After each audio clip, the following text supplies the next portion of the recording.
Sometimes she cares, sometimes she don't. I don't know what I'm gonna do. Well, here we go. You gotta do the intro. Hi everyone, welcome back to Father Knows Something. And you get a little older, you start forgetting things. Justin's with us tonight, and I'd like to know that if you don't think that sometimes dads can influence, check out the socks on Justin's feet. How about that? That's right. Here we go. We got it. So apparently they have a whole list of fun stuff for me to talk about.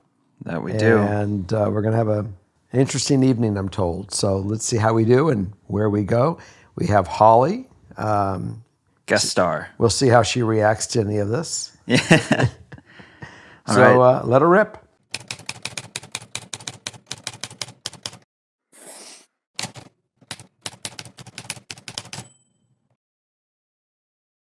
All right. Today we have a focus on work and school problems, Okay.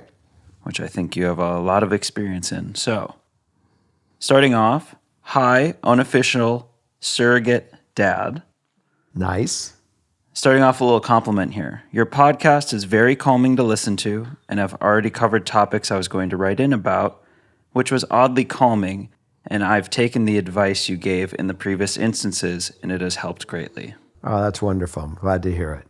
All right. I, female 20, am attending university. I've had a self-sabotage tactic that takes over me, where in school I stop wanting to work and do assignments, letting them pile up and essentially failing the course. I do go back and retake the same course the next year and do really well in it. It could be because I fear failure so much that I do it anyway. For me, it seems to boil down to lack of discipline and not being able to get into the habit of school. I feel deeply embarrassed by not being as studious as my friends, but at the end of the day, I struggle to break the toxic cycle I have myself in. Something that is worse is that my parents are the ones paying for my schooling, which makes me feel worse and more like a failure. I'm terrified of telling my parents of this and only want to be able to tell them once I have a plan in motion to fix it, because I fear they will stop paying for my schooling. But I also need parental advice. I want to thank you in advance for answering me, and more than likely, helping me out of a situation where I feel like I have no one. I have actually experienced a lot of the things that you wrote down. My history is that I was diagnosed dyslexic back when, I'm 64, so back in 1962 and 63, they really did not know a lot about dyslexia. And I had trouble through my whole elementary, junior, senior high school years, even when I went to college. And it was a fight. I had tremendous training, every type of reading clinic, and my parents worked very hard to try to find solutions for me. I learned by implementing, by actually doing. I do remember that I had biology in 8th grade and I failed.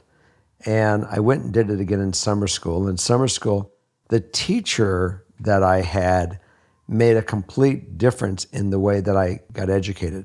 So some teachers were able to take someone that might be, certainly like me, maybe like you, and they find a better way for you to understand and get the topic.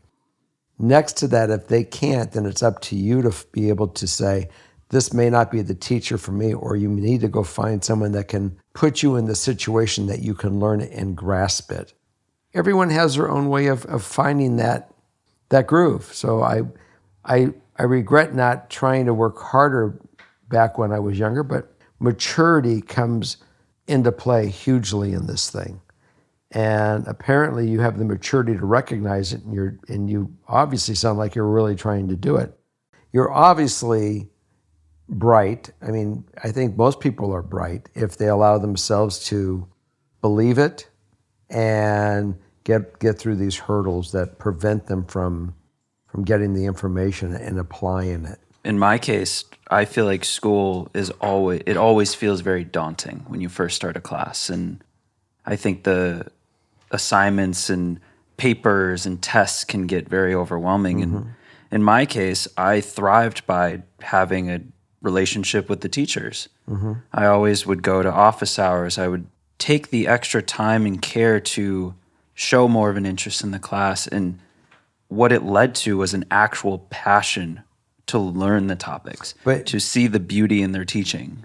What if it's just that you're losing the passion? You have the skill, you have all the knowledge in the world. What do you need to reinvigorate that passion and that will to want to succeed in school? I think it goes back to some of the educators to put some kind of fire. Our educators today should really be taught to emphasize how to arouse the student's thirst for that information. I thirst for information. I love watching documentaries. I love doing this stuff today because I learn so much as I do it. I learn shitloads from you guys. I mean, Morgan is consistently bombarding me with information, which forces my brain to grow. Most people my age say, we know, we've learned everything. I think maybe most of us are smart enough to say, no, we haven't learned nothing or not enough. And I think the tough thing is sometimes in school, you have to take classes that you aren't necessarily super excited about. A wonderful example, life. Taylor would say, why am I learning this? I'll never need it. And I probably thought the same thing when I was in school. So I got involved in a project and I was going, well, if this is, half the size of that, and it's not that, it's not going to have that kind of power, I'm sure it will work. And the next thing is I built an airplane, folks, and I was flying over Lake Superior. And the next thing I know, with doing the calculation like I just mentioned, I found myself without a propeller shaft, or like in your car, your drive shaft, at 6,000 feet with a lot of water underneath me. And I realized that I was fortunately able to land at an airport and walk away from this. And I decided maybe I should learn to do a little trigonometry to figure the physics of why this thing broke and take it a little more seriously. And I did, and I found out exactly what happened and solved the problem. And it's 30 years later, I'm still alive and I'm still, I guess, flying. So it just goes to show you that a lot of us wait till we need it to apply it. But if we, kind of learn these things while they're teaching us these basics, and we realize that our educators are giving us the foundations, that we will be able to apply all this stuff later, and that as parents, we can actually teach our kids, I know it, you may not think you'll ever use it, but go along with it because you might be able to apply it, even if the parents can help you apply it in a project. Yeah, well, and I had a literature class that I was not excited about. I just did. It was a requirement. I had to do it, so I pushed it off until senior year. And because I took the time, and just to make it worth the while, you're already spending the time, you have to get through the class. I forced myself to become interested in it to the point where I would be at office hours with this teacher probably once a week. And it got to the point where it almost was like we would go outside of the topics and we were just talking about the literature overall and the broader scheme of the class. And it became one of the most influential classes I ever had. And it changed you. Yeah. And it got you to have appreciation for it as well. Yeah. If you can find a way to just have more fun with the learning, become more interested in it. And I think by having a relationship with the teacher, whether it be office hours or going to class 10 minutes before class starts or any of that, I found that has been very successful in my world. Just another thing that she was touching on was self-sabotaging. And that's a tough one. I mentioned the fact that I was dyslexic. At the age of 3, I was hit by a car. It certainly knocked me out. I had a fractured skull. I was pretty well a mess. Everyone was worried in the room with a 3-year-old child in a bed, unconscious. They were all saying, will he be okay? Will he have brain damage? Will he be stupid? He won't be able to function normal. And so my brain, or your brain is such a masterful piece of equipment. It starts wiring you. So I sabotage myself to fail. And maybe that's what caused my dyslexia. Maybe that was why I had problems forever in school. If you see that you're sabotaging yourself, get out of your box. Try to do the absolute opposite of the sabotage. we're going to have to do more sessions and get more expertise on this and maybe get an expert and talk about it. Because I think a lot of people that are walking these streets are doing things to self-sabotage themselves. So I'm glad you recognize it. That's the first step with anything in life. You try to make yourself better. There was a guy named Stephen Covey, and he wrote a book, 7 Successful Habits. And I found it to be extremely helpful, and not just to listen to it once, listen to it over and over again. These people that have talked about time management and doing things, re-listen to them. Because I know that when I do re-listen to it, it gets me back on track. So that was something that I would look into as well. I think it's very valuable. I would say this regarding your fear to talk to your parents. You know, parents want to know what's going on with their kids. Be clear with them. If they see that you're working hard, I think they're going to do whatever they can to try to help you. And if you even say, look, I'm trying to do this, maybe you can help me, or maybe I can find another way to get through this because I really want this. But don't wait to the end to do it. Always be clear, always be transparent with your parents so they're a part of your solution, not a part of your problem. Beautiful. It would be wonderful when you do stuff, just write back in and let us know how you did. All right, rolling right along. Here we Hello, go. I'm ready to go. Next one. All right.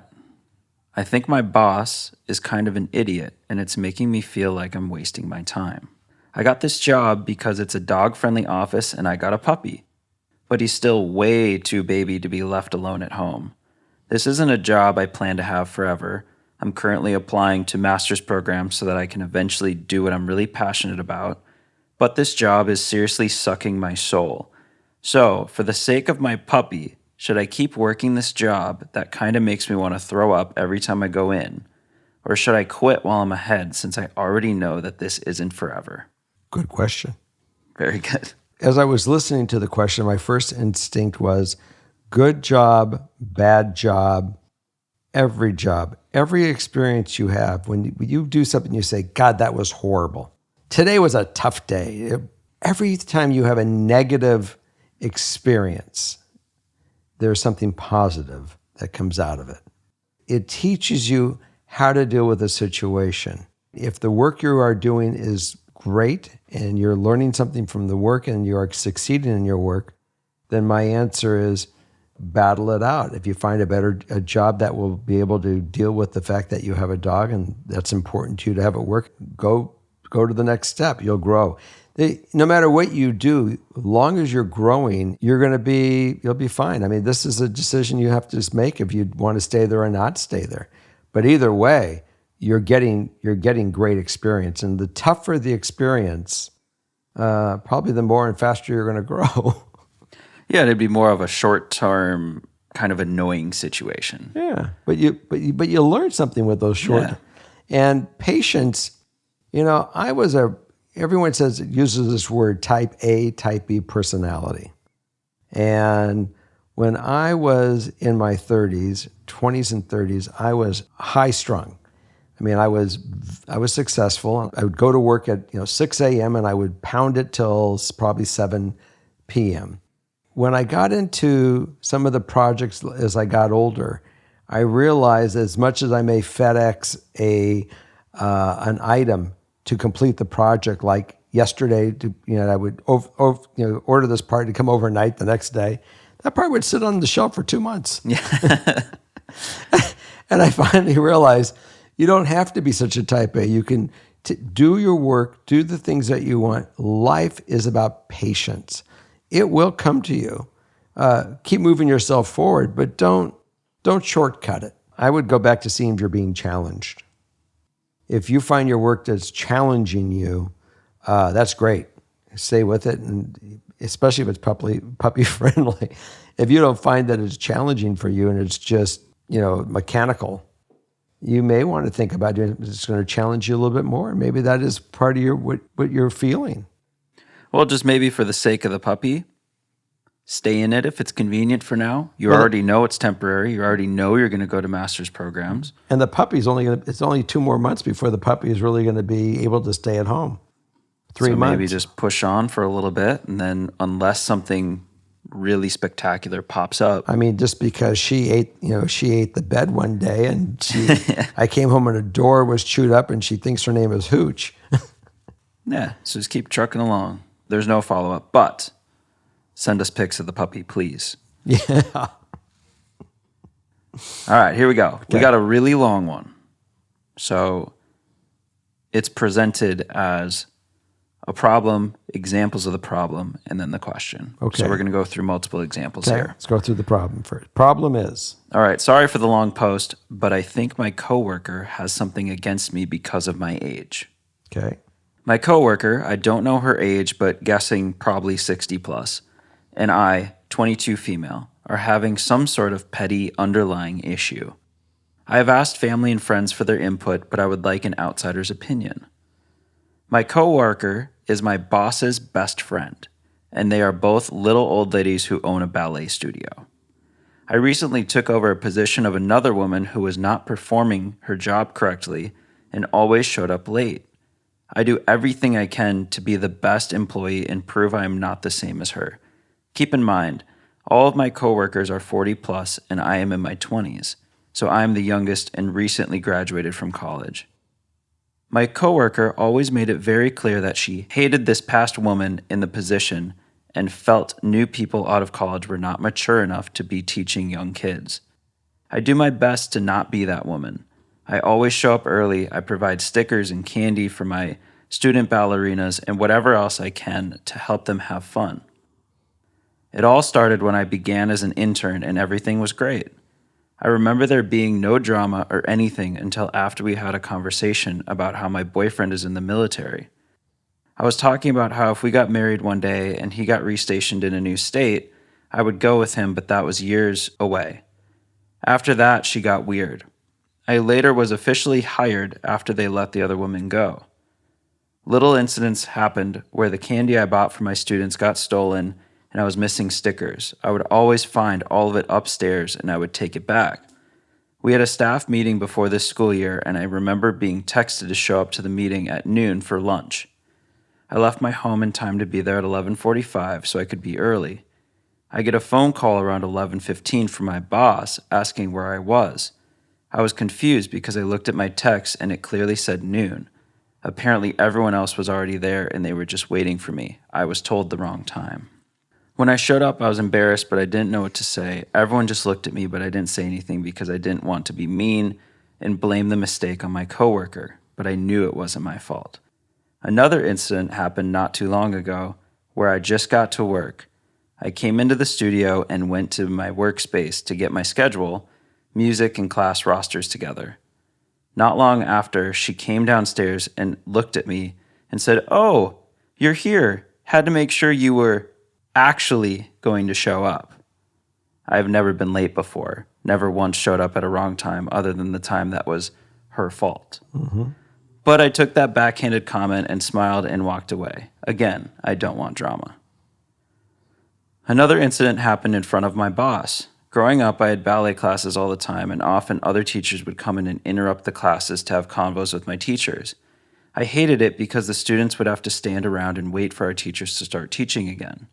I always felt it was rude and inconsiderate since we were wanting to use as much time as we could to learn the new steps. So I always do my best to not interrupt other classes now that I'm a teacher. On Mondays, I have classes until 6 p.m., then I leave. My coworker had classes upstairs when I left, so I never went upstairs and just left and told the front desk ladies to let her know I left when her classes ended. Well, a couple weeks ago, she came in and didn't say anything to me. She waited till my boss was right next to us when we got to talk to shout, "So you never come and say goodbye to us? Kinda would appreciate it if you would come up and say goodbye at least." I was taken aback and felt caught off guard. I tried to explain how I felt, but she cut me off and said, "Just say bye, that's all we are asking for." My boss didn't even seem to care and walked away. Once again, I just walked away and didn't say how I felt. In another incident, I have a student who is really loud and disruptive to a point where it's distracting and makes me take too much time disciplining rather than teaching.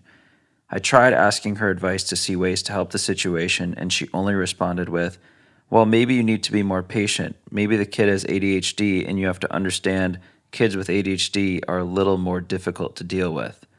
One day, when you actually have more experience, you'll be able to work through it easier. I was about to pop off on her. The child I was talking about was rude and loud and disrespectful. She stated that kids with ADHD were rude and disrespectful. My brother had ADHD, and he is nothing like this child. I was angry, but all I could manage was, you know what? I will work on it. I'll ask my mom how she works with my brother, seeing he has ADHD. But funny thing, he has never been rude and disrespectful. I'll just talk to her since she's a teacher too. I just walked away. I had to hold in my anger after that. Since that comment, I've lost all respect for her. Last situation, I am going to Louisiana in December, and I asked my coworkers to help cover a couple classes. I had all my days but Thursdays covered, so I asked her because she never works Thursdays and always talks about how she is bored Thursdays. So I asked if she would be willing to help. She immediately responds with, I'm too busy with preparing for Nutcracker shows to help. You're going to have to figure out something else. Preferably someone older to cover. What does she mean by only get someone older? She never makes these comments towards anyone else. Everyone talks about how nice she is, but she talks down to me. And according to my students, who are all younger than me, she makes backhanded comments and is mean during rehearsals. I feel it is an age thing. Maybe I'm overreacting, but something feels off. What is your input? I just feel like I did something, but I really have no clue where to begin to think of where I potentially messed up. I know it's little comments, but these little comments are very off and make me question my sanity. Help. First thing I'm going to address is your desire not to cause drama. You have obviously are trying to take the high road. It is evident that this woman has an issue. You can take the high road all you want, but there's a couple things I would do. First, you have to make it clear, you have to take notes when things happen like this. You obviously have I think there was a cell phone, there was a message that she got that said what time it was. Mm-hmm. There was a documented piece of evidence that could be certainly screenshot, keep it. I would have written a little note to your employer. This was the time that I was told to be here. You see the attached, and there's obviously something going on between me and this individual. I would like to have the opportunity to talk to her personally and see if we can work this out before anything else goes on. You know, go to whatever your coworker and say, I'd like to sit down and have a discussion with you. But don't approach it to be confrontational, but to say, look, we obviously have an issue with one another. I felt that you have an issue with me, which is now gives me to have an issue with you, which I did not have when I got here. But I'd like to see if we can find out what it is and work through it.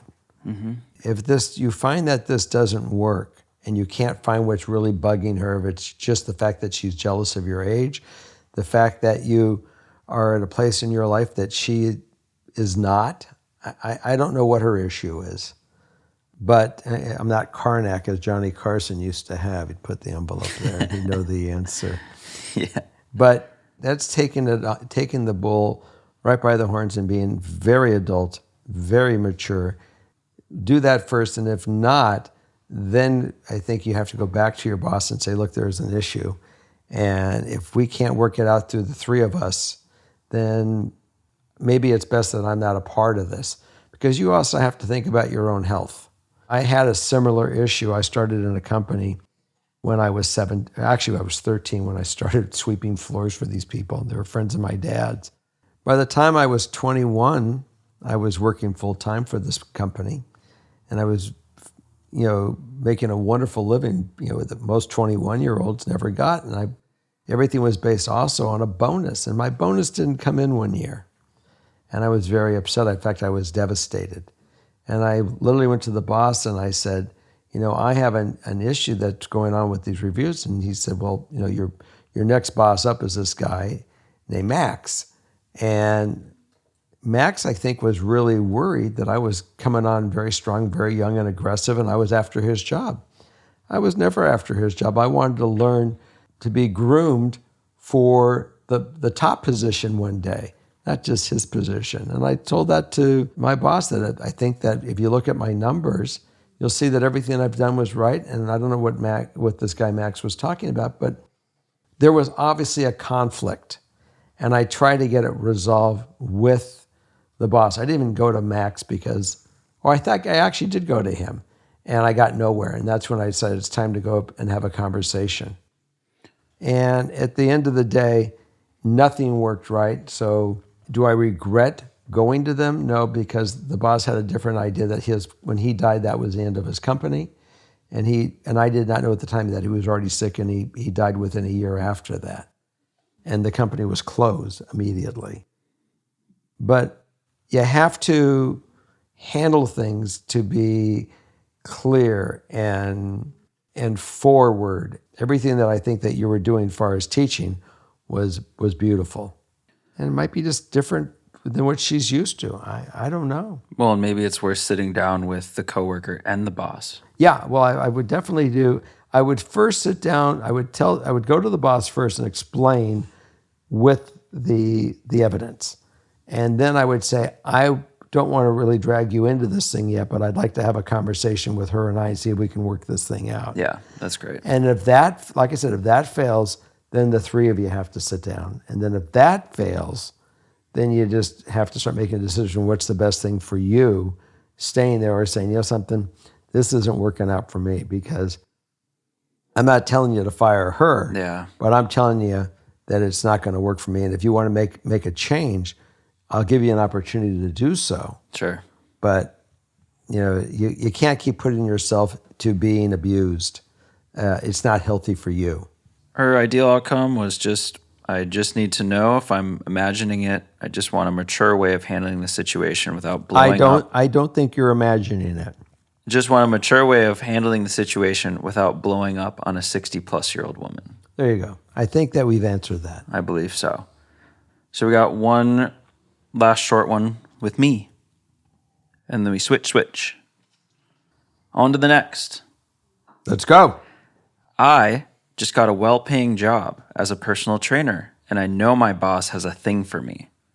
I'm engaged, and he constantly pushes boundaries. My job can get intimate at times as I stretch him regularly, and he works on me as well. A couple occasions, he's felt me up while working on me. I feel very violated, but really didn't know how to voice a clear boundary that I did not like that at all. He's older, and I'm 24. What is a good way to tell him to back off professionally? We live in a world where harassment is the most talked about thing today, that everyone is out to make sure that no one is harassed or anyone is abused. Yep. I don't know if you're in a small little business, if there's 20 employees, there's an HR director, but either way, you let him clearly know that if this is not something he can professionally control, then it's time that, and write it down and have him sign it. Say, I'm letting you know, and I want you to sign this if you want me to continue here, that you recognize that I've given you a warning. I'm not interested in this behavior. You have to be very, very direct. Define it, and either he gets on board or you walk. Well, and if she's uncomfortable to approach him directly?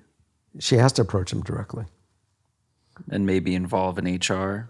Well, it might just, if it's in an HR department, that's great, but if it's just him and her and there's just two people working, in a little thing, who does she have? She has nowhere to go. Well, and the pressure she's feeling is the job pays really, really well for what I do. I'm finally able to pay my bills and prepare for my wedding. I would like him to just get the hint and back off. I feel like I allowed it to happen by not saying anything. From a male perspective, what's the best thing to say? I'm telling you, you've got to define it point blank, have a piece of paper and say, I want you to let you know, right when you're there, I have warned you, I do not like this.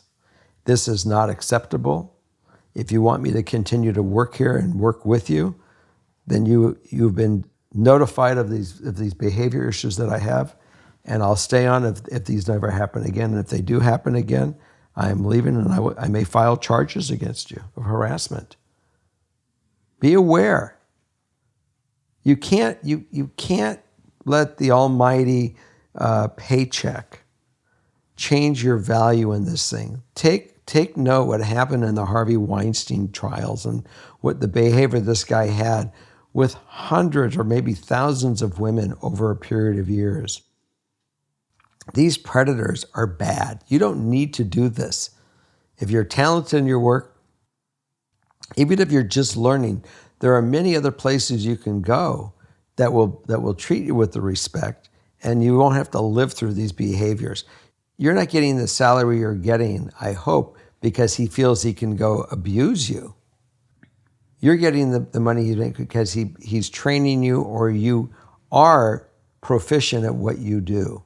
So you have to define that in your own mind. But my answer is document it, make him sign it. Don't be anywhere less than firm on this thing, because the guy's a predator. He's already showed those behaviors. Okay, I think that's a lot of great advice, and this is where the road ends with me. Oh, well, who's coming on next? Good old Morgan's up next. This is great. We're splitting it up. I love it. All right, here we go. Did she get socks too? Maybe we'll have to wait and find out. Well, it was sad to see Justin go over to the other side of the room. I see you guys swapped a little bit. We had a little break, and now let's start with you and I. Here we go. Okay, so keeping on with the work/school stuff. Dear Jerry, my issue is in relation to my professional career. I graduated from college in May of 2018 with a degree in health policy and administration. I've been working as a social worker since December of 2018, and I really don't think it's the perfect fit for me. I don't mind my job, but I'm certainly not passionate about it. My main issue is the office environment. My coworkers are sort of a clique with each other, and they complain about me a lot. I keep to myself a little more, but when I've tried to get into group conversations, it gets quiet quickly. I've given up trying. My main issue is that I've more or less made the decision to leave, but only after I get a new job. I feel like I could be making more money doing something else, but I have no idea what I would even be qualified to do. I'm not sure what marketable skills a former social worker would have in another field. I've applied for work with my old college, but my boyfriend doesn't want to move far away. I want to because I've never moved away for college and only attended a commuter campus for 6 years. I think the reason I want to do this is because I want to make up for not moving away when I was young, and I feel cheated out of a college experience because my parents refused to let me move away since I was working for the family business at this time. I started at the age of 10. Worth mentioning that my boyfriend did move away for college for a few years, so he had this experience already. What do you think I can do so that I can feel happy about work? I honestly don't think I ever felt that way in any of my jobs. I did them more because I needed money. Any advice would be greatly appreciated. So she's working in an environment where she doesn't feel welcome. Yes. But there is the work that she's doing, she's not even really passionate about. Is it because she's not happy there and it's affecting everything because the people aren't welcoming? Could be, maybe. You're new out of school. You're now really working in out of the family business, working in the profession that you went to, and you're just starting to get your sea legs of working in what your field will be. And when you start with one sector of a business, it may not be at all where you end up in that sector of business. I know for sure that you started in working with occupational therapy, and there are many roads down that occupational therapy, world. Yeah, a lot of different niches you can focus on. And there's no doubt that where she is in social work, there are many avenues to go down. And the avenue that you're on right now, you're gaining experience every day. Every bad experience, I've always said, is a good experience because you're learning different things about you in these experiences. The fact that you're not being welcome into the fold, don't try so hard. Be yourself, be you, ignore them, do your professional, and you will make your own way through that in your own friends and your own social life without pushing it. It will come naturally as you prove yourself, not to them, but to yourself. So I wouldn't sweat those people right now. Just focus on what your job really is and helping the people that you're helping. And if finding a new job in that environment in a different hospital happens, or if you decide to go really explore your dream of living in a different environment and building a new life somewhere else and trying it, your boyfriend and you aren't married. If he decides that you mean enough to him to go do this with you, that's a good sign that you guys can work well together to answer both of your needs. He also should understand that you have a need that you want to explore. And if he wants to be a part of that exploration, then he'll jump on board that train. And you may find out he's not, you guys are not growing together, and that there's a reason not to be together, or you might find the reason to be together. Or they do long distance, and see, They can try it. How that goes. Absolutely. If if his job can't change and he wants to stay there, these are all new exploratory things. I certainly know couples, my son, that his not at the time wife wanted to go to school in a different state. She left, she went to school, got her degree. And while she was gone, they said, look, let's take a pause in our relationship. And they missed each other enough. At the end of the day, they got back together. She moved back to the city where she was from. They have 2 children today, and they're very happy. So, these roads, it's life. You take your direction. Do the things that you feel you want to do in your heart. You're young. Explore it. Find it. The worst thing to do is say, I should have done this when I was young, and I didn't do it because. Don't do that. Do it. You are young, and if he can be a part of it, great. And if he can't, you guys are still in love with each other, and you just want to go live in a different city and see what it's like to be on your own without any of the other influences that go along with it. It's nice to have that emancipation, so to say, from your family, where your mom's not knocking on your door every day telling you how to, make your bed or, take out the trash in your own apartment.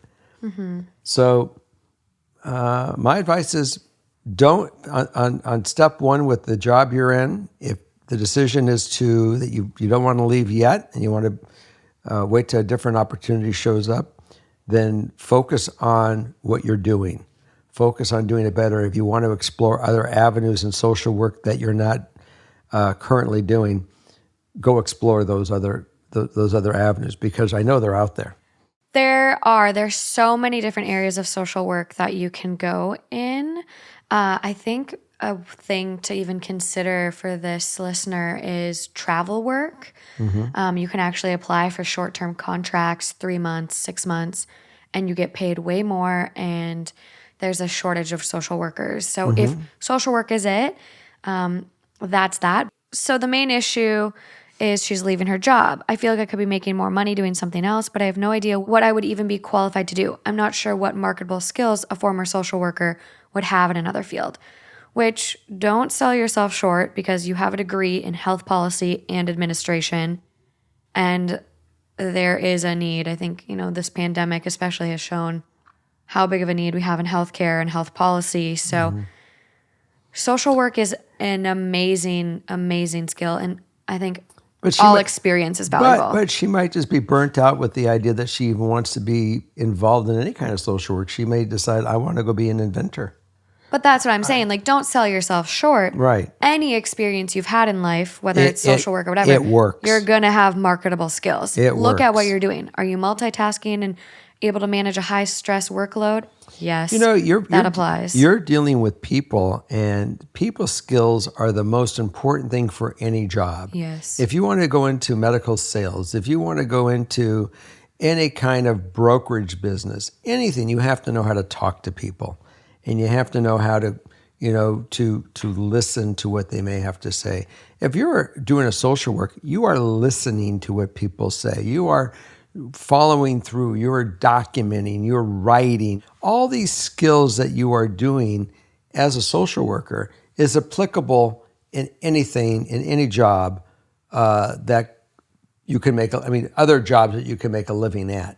You'll find where the fit is. So I would continue, at least right now, a little bit, at least with this, give it a chance to get some legs and see where it migrates to, because things don't migrate overnight. There is invaluable opportunity that you're getting right now. It's still school for you. You're getting paid for it, but it's still school. You're looking at me like, am I crazy? It's still school. But I'm using that as school. She's still learning. She's still... I was like, what the heck? Every day that we are out there doing stuff, we're learning. We're getting, this is getting a paid education because she's working and she's getting paid for it, but the experiences that she's getting is real, in real time. Yes. Do you think there's any shame in changing jobs, though? No. Especially, I mean, by the sounds of it, it sounds kind of like it's irrelevant if social work is for her or not at this point because of how toxic the work environment is. That well, like we said, ignore that, stay out of that environment, stay clear of those people. Don't involve yourself. Focus on your work. Focus on the client, not on these people. And focus on just doing her job to the best of her ability. And that will get rid of the toxicity because they're out of her picture. And if they come looking for her and they make it more difficult, then yeah, you're going to have to leave that. You're going to have to leave that toxicity. You have the power, and go find another place. A wonderful example. Go find the other place right now. Well, and that's and I'm not telling you wrong not to do that. Morgan was always very determined, and when she, remember in other shows I might have said that part of my goal for her was make choices and decisions from the time she was, walking, no joke. She went to a school she didn't like, and she came. I mean, I knew Morgan loved one school she went to. She couldn't wait to go every day. And next thing I know, she went to another grade, and it was another location. And she said, "I don't want to go to school." And I said, "Why?" And she was 5 years old or 4 years old. And she says, "I just don't like going. I don't want to go here." So I went to go to the school and looked at it. And I went to the teacher and said, Morgan doesn't really like coming here. You can't let your child, lead you. You can't let the tail wag the dog. And I looked at her and I thought to myself, no, I'm going to trust my kid. And I said, Morgan, we're out of here. And we left. Mm-hmm. And you went to a different school and you loved it. You went to that. We went from there to some place up on the highway, and you couldn't wait to go in. And yeah. So if it's toxic and there's something that's triggering you, believe that too. Mm-hmm, definitely. You're going to have to make these, stand back and kind of look at this stuff and hear these different options and thought processes and decide which one fits you. But never be afraid to go on and go forward. And also never not recognize that every experience you have, but even some bad ones, will teach you. You'll learn from them, and there's a positive thing out of it. Yeah, definitely. I think first and foremost, like, you gotta look out for yourself and your mental health. So if it is super toxic, get out, because I as an OT work hand in hand with a lot of social workers, mm-hmm. and it's a very collaborative environment. So even if you try to ignore them and not engage with them, a lot of our jobs do depend on that collaboration with people. Well, and if they're unwilling to do that, then... I didn't know if it was collaboration or she felt that she fits in with them. And if it's collaboration, then they're sabotaging. Then it's not a positive work environment, and you're not doing the best for the client or mm-hmm. the patient. If it's just social, that they're not letting you in their clique and they're not talking about their sisters or mothers or boyfriends and their dog, that's a different gig. Yeah, we don't care about their no. We only care about the fact that if you're able to talk to them responsibly and professionally, and they're not doing that with you, then they bad. For sure. They bad. So let's just say she doesn't decide to make this move now. Mm-hmm. But then 3 years down the road is like, I think I'm going to go for it now. Okay. Do you think there's an expiration date on when you can change careers? There's never an expiration date when you can change your career. How many careers have I had? So many.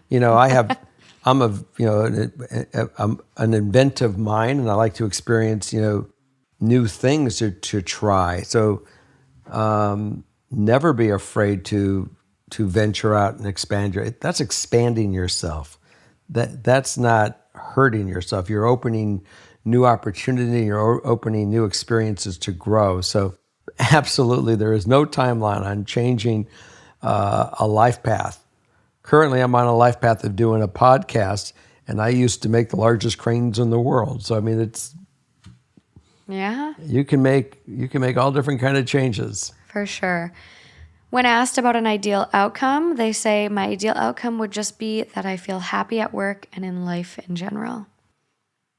You'll do that. You will succeed. Follow your happy. You will succeed if you allow yourself to be the best you can be. You'll always look back and say, I was never afraid. I reached for places I'd never gone before. Think of the beginning of the show Star Trek. Captain Kirk says it right in there, right at the beginning of the show. Go beyond, reach for the stars. I wish I could think of the quote right now, but I'm having that senior moment. Okay, well, I think that was good. Great advice. And that's all I have for you.